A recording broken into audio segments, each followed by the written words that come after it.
Thank you guys for coming. Nice work. I hope you're all having a nice Sunday. We've had quite a day here. It's always a long day with the kids. Oh my god. Thank you, David. He was one of my biggest fans. I don't even know him, and he watches every episode. So Thanks, nice. David. Okay, great. Thank you.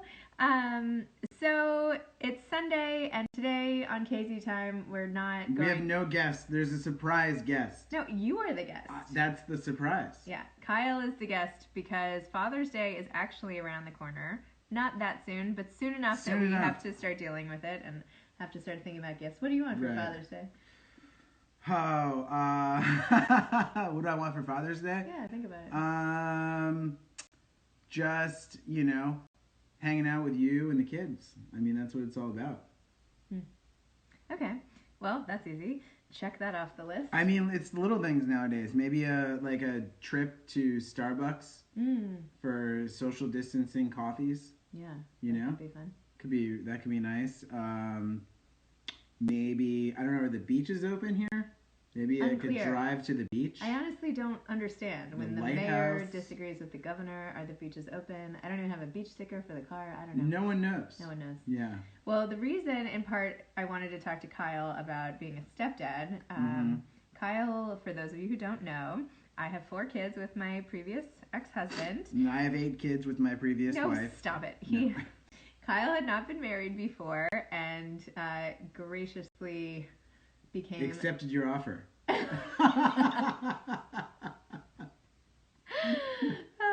Graciously entered into this situation and took me with all the kids in tow, which was a big ask. Huge ask. And before the pandemic, we had a system going. We had a really cool system going because the kids go to my ex-husband's every other weekend for like a long weekend, and Kyle and I were able to travel, and he has a big career in LA as a producer, and so we spent time out there, and we could take trips and go to brunch and do things as if we were young and fun. He is somewhat young, but I am feeling not so young.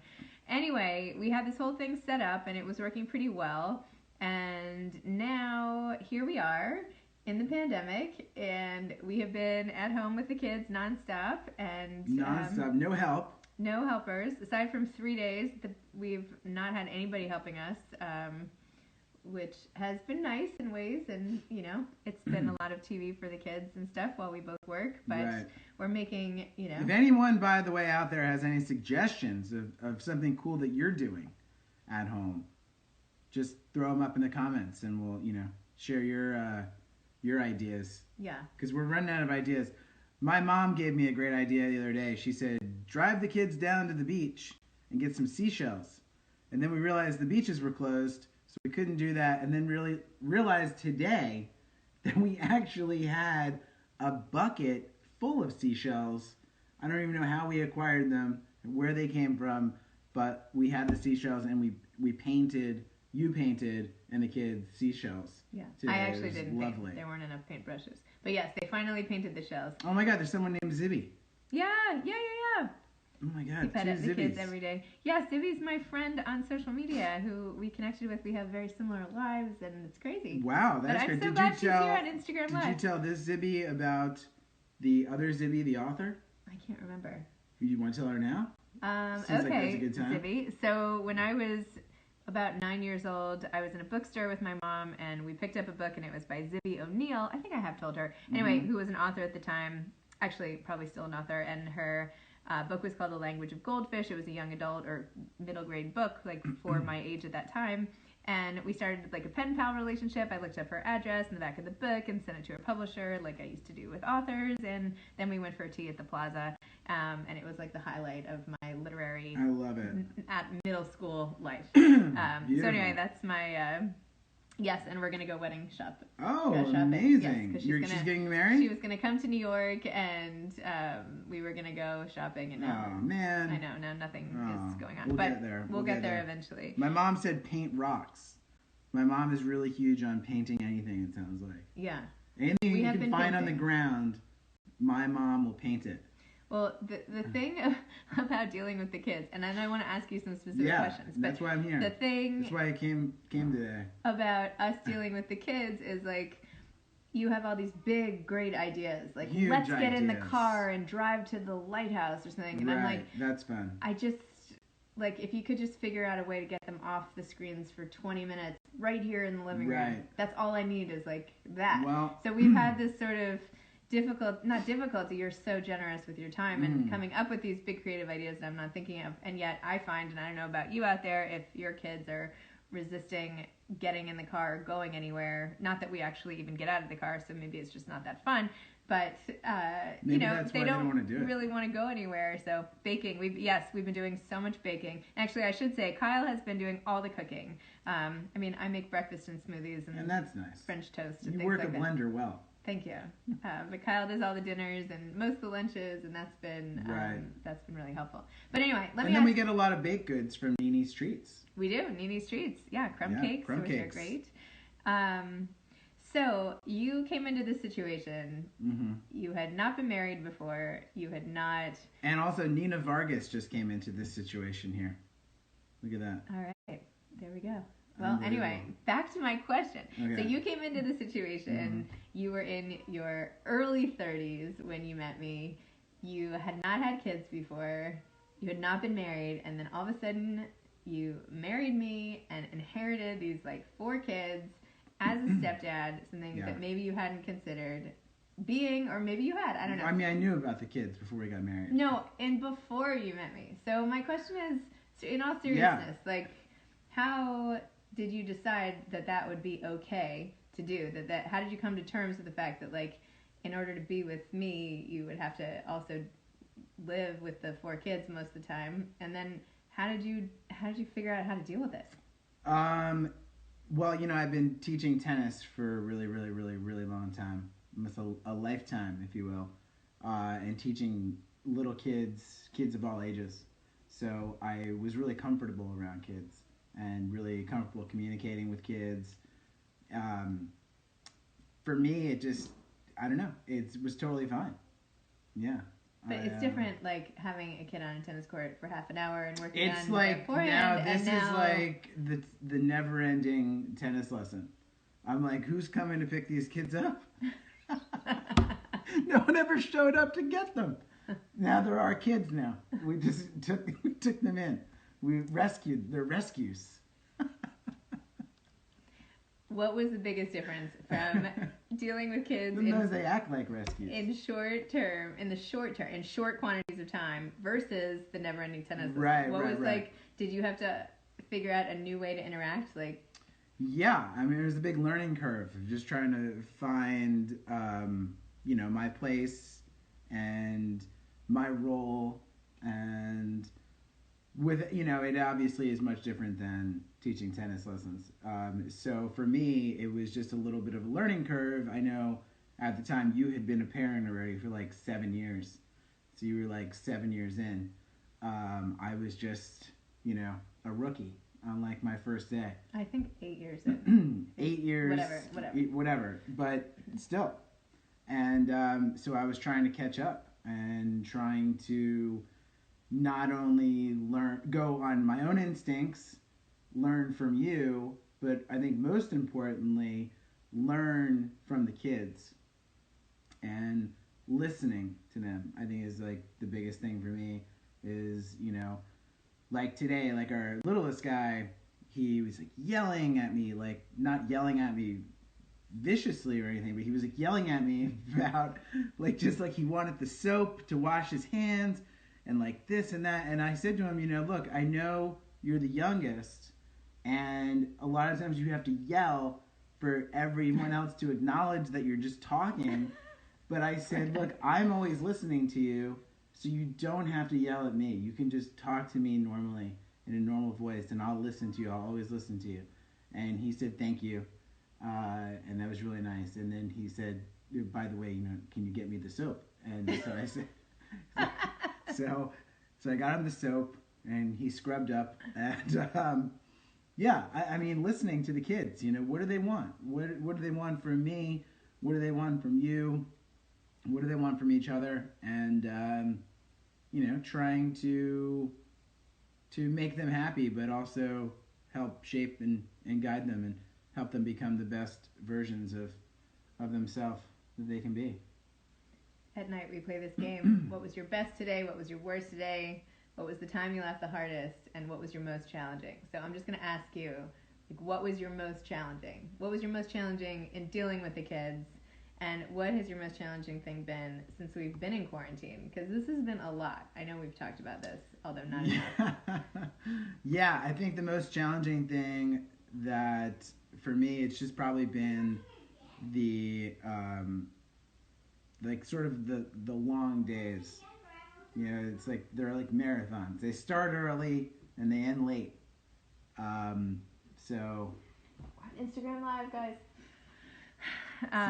Did you have to work out new ways from what you had been doing with the kids to incorporate Kyle into your routine, Zibby?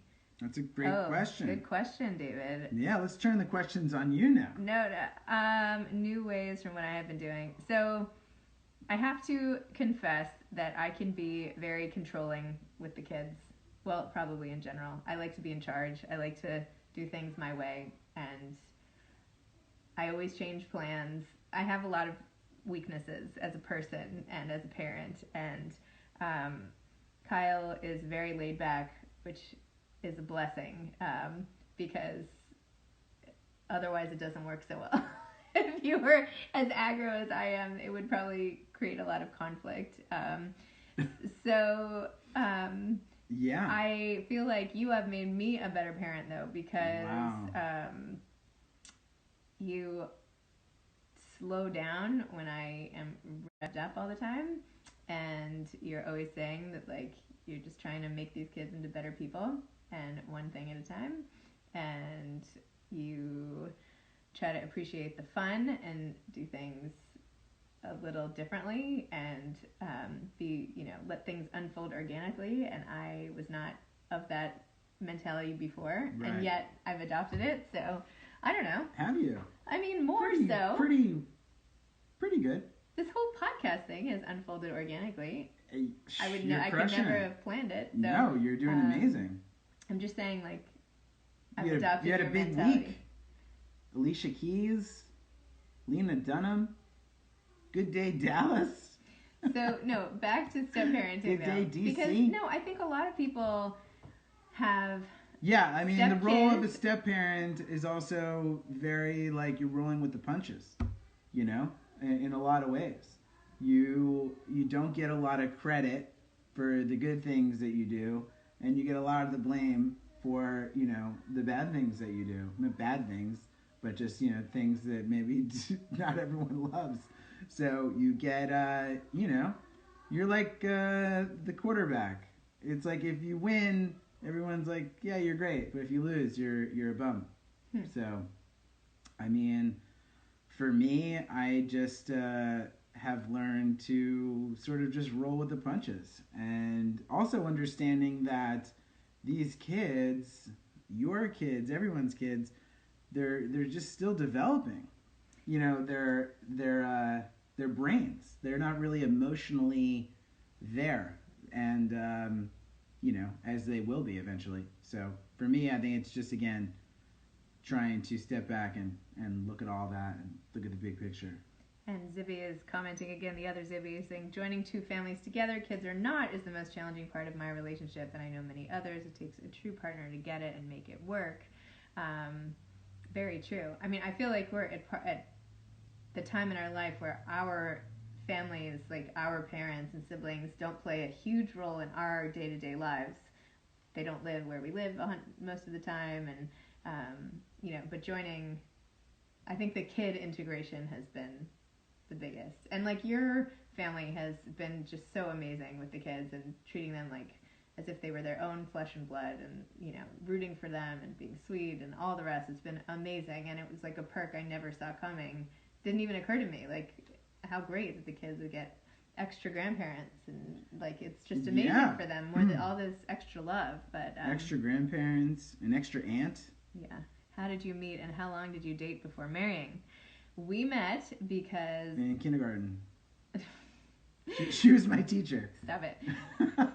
we met. Kyle was actually filling in one day for my son's tennis lesson. He was a tennis pro and filled in one day for my son, whose regular pro was on vacation, which my son... Fabio, who usually joins on these things. And my son was not happy about it. He hated tennis at the time, and I kind of forced him to play because he has a lot of energy and needs to get out of the house and run around, and it was Christmas break, and I had a newborn baby, and life was crazy. Which I didn't know about. No. I was married. I didn't know there were so many kids. Anyway, we originally met a long time ago when I brought this son of mine, my oldest son, to play tennis, and Kyle went to give him a lesson, and he called me out onto the court like 10 minutes into the lesson, and I was like, oh my gosh. I said, hey, this kid doesn't like tennis. Yeah. And you said, yeah, I don't care. I didn't say I don't care. I said, well, I know that. And you said, well, what am I supposed to do? I just paid for all these lessons. Well, he said, no, you said. Why don't you go in and see if you can get your money back? And you said, no, you said what? He's not. You said, I don't think he should be taking tennis lessons. And I said, I think that he should be taking tennis lessons. It's really good exercise, this, that, the other thing. And he said, he's not going to be taking tennis lessons with me, which I could not believe he said. I was like standing there, like jaw on the floor. You got to stand up for yourself. But you were, I mean. You know, it wasn't worth it. It wasn't worth my time. But, you know. I'm still annoyed about this. I'm taking him out later to play tennis with him today. Anyway, come on. I ended up taking over the lessons 6 months later. I didn't see Kyle for months and months, but that summer, right, like 6 months later, we started playing tennis, and then by the end of the summer, I had separated from my husband. I thought you were going to say I had a really great forehand. That too. And then we dated for 2 years, and then we got married. Something like that. Something like that. Yeah, and now we've been married for 3 years. Really? I think so. No, almost 3 years in June. Yeah. Wow. Right? I was thinking it was 4. We got married in 2017. Didn't we? Yeah. We got married in 2017. Yeah. Anyway, so that's how we met, and my mom is saying yes, because we actually got married. Thank you, Susan. On my mom's birthday. That's right. That's right. Yeah. 2017. 3 years. That's right. We had a birthday cake for Susan. So her birthday's coming up, so we should put that in the calendar. We should put that in the calendar. Yeah. Get a gift going here. Anyway, that's how we met, and things moved very quickly. And from the first minute, I said, I'm not having any more kids, so you should probably just walk away right now and go and marry some pretty young thing and go have your own family. I said, I want a future of Instagram Lives with you.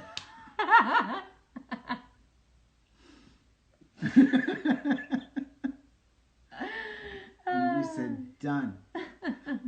I never would have seen this coming.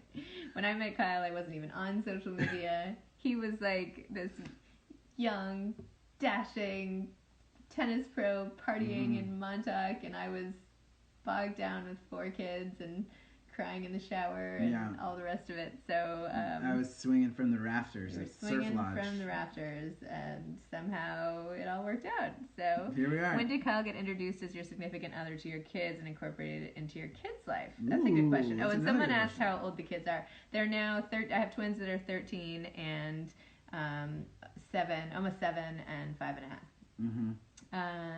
What was the question? When did he get introduced? Well, it was pretty early on, and that's another reason, getting back to the stepdad thing, which is a little easier for me because the 2 little ones are so little that they don't even remember really any. I mean, they don't remember anything about that time. No, they don't remember meeting me. They don't remember, to be fair, they don't really remember you being married to their dad. They have asked me if I know him sometimes. That's funny. Do you know my dad? Have you ever met my dad before? I have met your dad. It's really cute. And then the little guy, the older guys, they were little at the time. Mid little, and they were. You know what? I think again, they were really into me because I was just listening to them and like hanging out with them and just nice and calm. You know, so I think that they took to it pretty well. Yeah, I think each of them had a different. And I think the most important thing is that they recognize what? Someone just said this will make a good novel. I have written this novel, by the way. Sure, she wrote this novel. I have it. It's ready. It's been rejected. It's called 40 Love. It's called 40 Love. I made it about a girl in LA, and everything is totally different, and it's about a much more destructive relationship before. It's not about my life, but the tennis part is the same.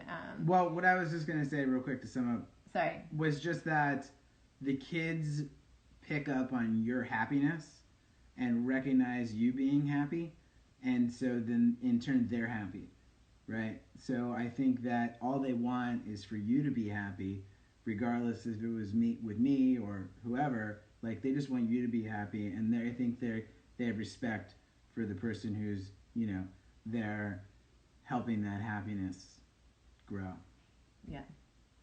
So I feel like it's a lot to ask of anybody to come into a situation like this and have to take all of this on. I mean, it's hard for me, and I'm their mom. I mean, I love them. I don't know that I even need to say that. I love them desperately. That's all I think about is like how to protect them, especially now, and, you know, make sure they're okay and happy. But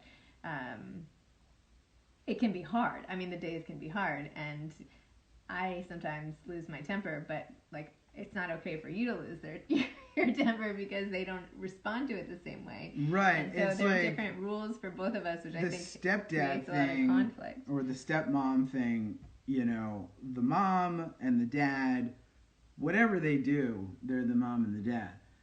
But like, I feel like the stepmom or the stepdad were constantly like are earning the right for respect.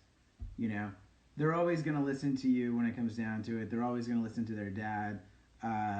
But for them to always buy in to listening to me or to their stepmom out there, you know, other step-parents, I feel like you constantly have to earn it. Yeah. Yeah. And so that's a thing. Yeah. Yeah. Sorry about that. It's all worth it for these Instagram lives. Did you ever think growing up that you would be a stepdad? Yeah. I don't know. Does anyone grow up thinking, you know what I'd like to be? I'd really like to be a stepdad. I mean, I don't know. Okay, fine. Bad question. No, I can't even interview you. Oh, hi, Ted. Teddy. So nice. Oh, that's so nice. Talk about a good dad. Your brother, man, I have a lot of respect for him, the way he goes about being a dad. Yeah, I feel like Teddy, like, you'd be a really, really cool dad to have, for sure. So, yeah, I feel like I think my kids definitely don't behave as well as my brother's kids. And I'm like, if Teddy were here, he would have these kids sitting at the table. Anyway, he probably is mortified that we're talking about him. He's a cool dad. You know. Other comments, I feel like sometimes they don't want to respect the step-parent because they're worried it will be a conflict with their actual mom or dad. That's true. And actually, my parents are also divorced, so I relate a lot to my kids and how they feel with everything. My parents are both divorced and remarried, and they split up when I was 14, and my brother was 11, and I had to go through all the same stuff. It was a very different situation, but yeah, I remember feeling like a lot of... like, I didn't want to get close to my step-parents for a while because I felt disloyal about it, and so I try to put myself in their shoes sometimes, and, you know, it can be tricky. Yeah, I mean, again, I think with the little guys not really remembering anything, it was pretty easy transition, and, you know, the older kids are just pretty easygoing. Well, with me. These guys? Yeah. I don't mean they're easygoing in life. They're pretty difficult, actually. But I just mean they're, like, easygoing. Again, like, you just spend time with them, listen to them, you know, whatever. They're good. And like I said, if they see you happy, they're, you know, very receptive to your feelings. I can tell they're, like, their sensors are always up. however you're feeling, they sort of, wind up maybe feeling a little bit of that as well. Well, I think when it comes to what maybe step-parents don't know, because I'm sure there were a lot of things going into this that you didn't expect or didn't know. And I feel like one thing, I'm just projecting, but that you've expressed to me is that, like, the kids change their behaviors and feelings so often, and it can feel like a total roller coaster. Like, one day they're hugging and kissing you all day, and then the next day they don't even want to sit next to you. And you take that, like anybody would, like, you could take that very personally, and I have to say, they don't mean it. This isn't about you. This is about, like, they're having a bad day or this or that, and like, the reason they're not eating your, chicken nuggets isn't because they don't like you. It's, she's having, that these things are not about you as a person or how great you are, and yet still it's hard to manage. I mean, it's hard to manage as their mom, but as a stepdad, I know that can feel like a personal slight and a personal insult. But maybe, I would think that would be one of the biggest things you didn't expect. But am I right, or were there other things that were even more of a surprise? Yeah, no, it's a roller coaster. It's a roller coaster of emotions, and it's definitely amplified now during quarantine, when we're just, around each other 24/7, literally 24/7, because they always sneak into our beds. Yeah. So, which again is really, it doesn't suck because we don't sleep. Yeah, but in like a few years from now, when they're totally out of, doing that, or we're gonna be like, oh, I missed that, So it's like your post that you had the other day, which I thought was really beautiful, just talking about, being in the moment and recognizing it, and yeah, we have a little less sleep, but it's also really adorable, and eventually they'll all be out of the house and in college and having their own lives, and we'll be looking back on those times and probably really pining for them. So or not. Or we're getting the best sleep of our lives. I'm kidding. Yes, we'll miss all this. Although I have to say, with the older kids, I really don't miss them being younger. Maybe because I have younger kids too. But like, yeah, well, every stage is kind of fun. I mean, now the older kids are more like, Yeah, luckily I've never had the like, I don't have to listen to you, you're not my dad thing happen. Which they have said you don't make the rules. Sometimes they say I don't make the rules. Yeah. But remember, right? Yeah. No, that has happened before. But it's not that they don't say why. No, they don't say why, and that's nice. No, I mean, I'm in a really good spot with these kids. In all honesty, they're really cool to me. Thanks. They're awesome. They could be terrible, and I'm sure there's probably a lot of people out there who are in similar situations that I'm in. Whether it's stepmom or a stepdad, and maybe the kids are just like not having it, and they're not into it, and I can't even imagine what that must be like. Instagram Live. Don't come in. We're almost done. I forgot. No, somebody open the door. Go. I'll be right out. And see, there you go. Yeah. So anyway, we should probably go parent these kids now. I'm having so much fun. By the way, this is the longest we've sat and chatted in a while. This is hard. I mean, I have to say, with all four of them coming and going, it's a lot. It's a lot that we don't get a lot of time. And, I think someone said that I'm using my iPad. I'm using it. Someone said, I lost my train of thought now. Oh, I'm sorry.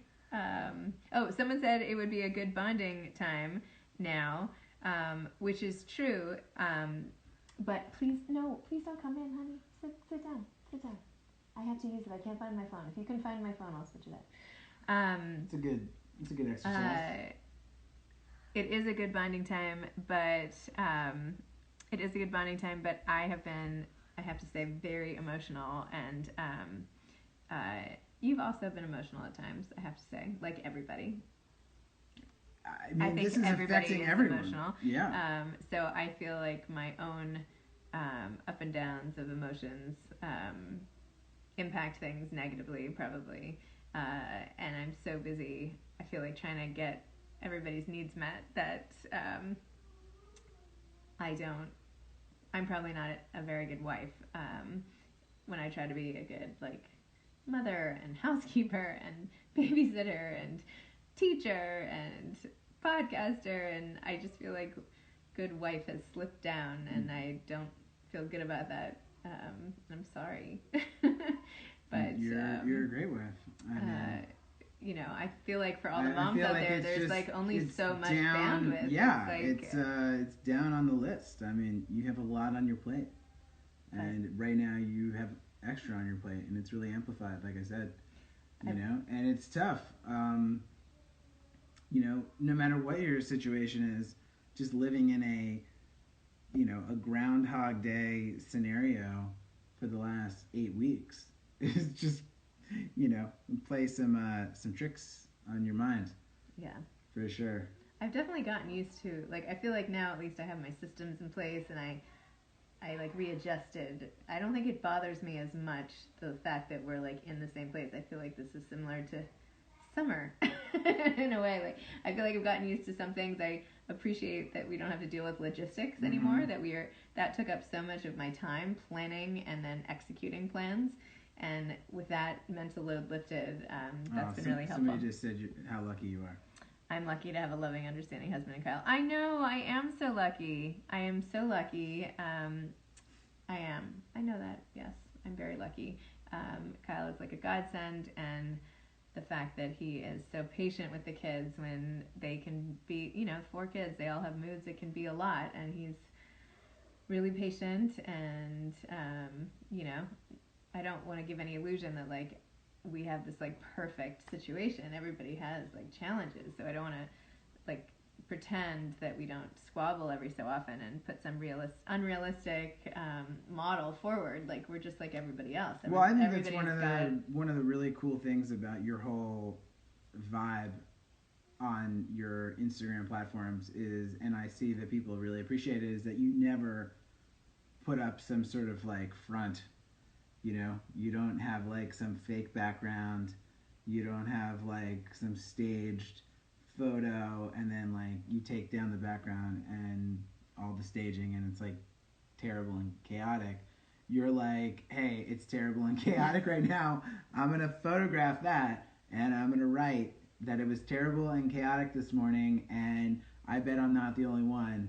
And then I see like, 250 comments of people saying like, you're not the only one. It happened to me too. Like, my kid, whatever, threw up on my head. And, it's like, yeah, you're putting it out there and it's real and people appreciate that. And, I think that's a responsible way to use the social media. Well, I just hope it helps. I mean, I think it does help. I mean, it helps because people write to you all the time and they say, thank you for doing this. It really helped. Oh, it just shows how much he loves me. Oh, that's so sweet. Well, this is very nice. Well, I hope it helps, and I hope Kyle also strikes me as someone who advocates for himself in your marriage when he wants your attention, which is so important too. This is great. Okay, Christine, you're going to be our therapist now. You're Christine Jim. Shimmy? Yeah, she's the one who wrote me that beautiful Mother's Day card. That You're was so gorgeous. Awesome. I know, it's so nice. And my sister joined. Oh, hi, Steph. This is so great. Amazing. Yeah. Well, if there was somebody out there who was about to be a step-parent, what advice would you give them? I would just say, listen. You got to listen to the kids. And you have to... What if the kids say, go away, I never want to see you again? Then you go away. But eventually they'll come find you. So, that's it for me. Anything else? I can't tell you how many times they've told me to go away. And I go away, and I think, all right, I'm off the hook. And then 2 seconds later, they'll come in, and they'll find me. And, it's just, it never fails. So they'll find you when they're ready for you. Yeah.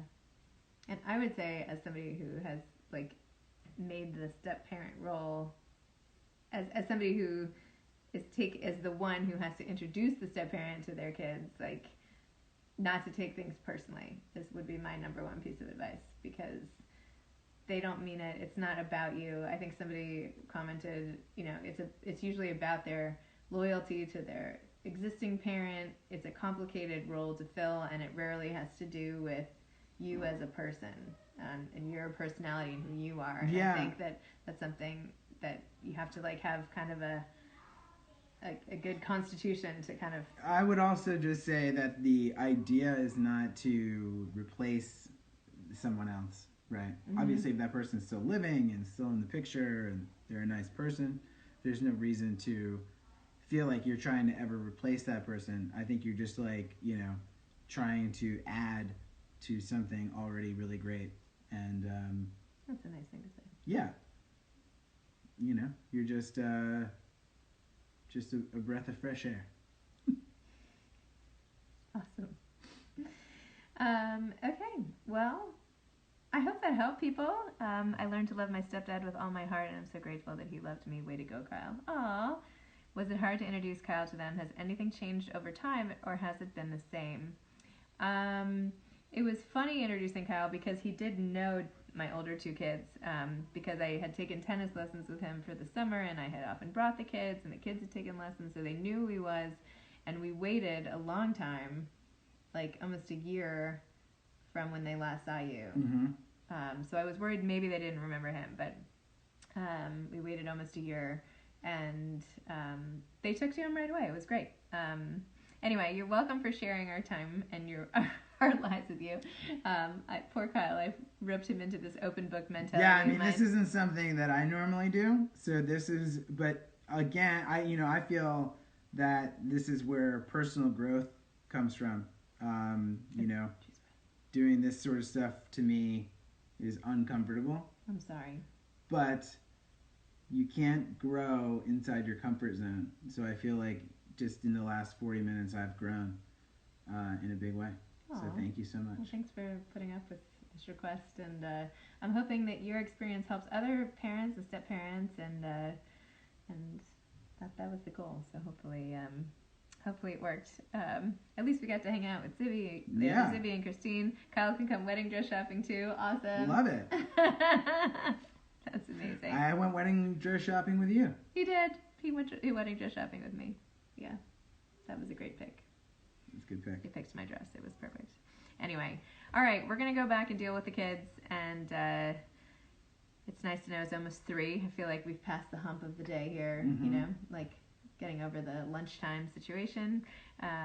So here we go.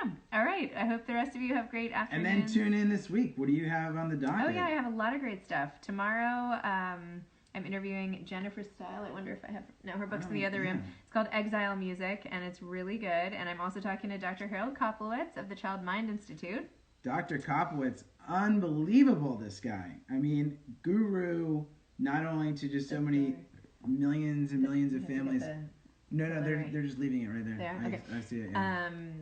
And let's see, Tuesday. We're not at their mercy over there with the juice I'm press. interviewing Judith Fjorst, who wrote Alexander and the Terrible, Horrible, No Good, Very Bad Day, and so many other children's books. And also she's been writing about her own life. You're welcome, Eva. One second. Oh, you found it. Okay, wait, 1 second. Go click the clicker for the front door, okay? There's somebody delivering. There's some boxes. Okay, we're saying goodbye. Anyway, whatever. I'm having a lot of guests this week, and you should tune in to Instagram Live and come to my book club, and my iPad's about to get stolen by my little guy, and thank you for listening to us. No! Bye!